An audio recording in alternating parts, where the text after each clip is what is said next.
pour les autorités algériennes, c'était clair. L'argument était avancé. Il s'agit d'arrêter, de dissuader, selon les autorités algériennes, parmi les ressortissants marocains qui se rendaient jusqu'ici sans visa en Algérie, se cachaient des trafiquants d'êtres humains, des trafiquants de migrants, des trafiquants de drogue et, dit le texte algérien, des ressortissants sionistes.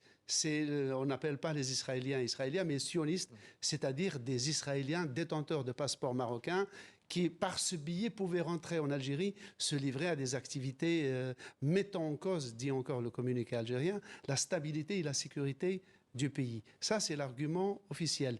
Néanmoins, ce n'est que le énième incident s'agissant de cette frontière, qui, il faut le rappeler, est la plus vieille frontière d'Afrique et la plus longue frontière de l'Algérie. Elle fait presque 1800 km, elle remonte à l'époque ottomane.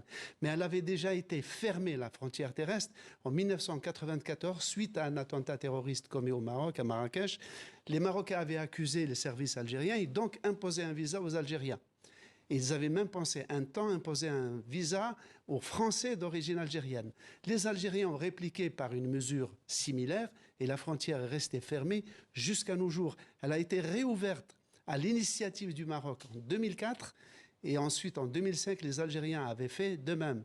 Et cet été, elle avait été entrouverte pour laisser passer une soixantaine de Marocains qui étaient détenus en Algérie.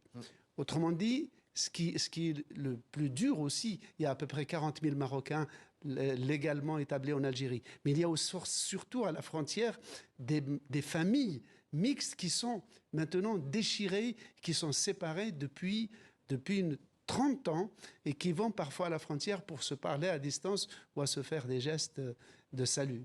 Les précisions de Slimane Zeigouan. Merci Slimane, on le rappelle, de toute façon l'Algérie n'a plus de relations diplomatiques avec le Maroc depuis 2021. On suivra bien entendu l'évolution de cette décision avec vous. Merci Slimane.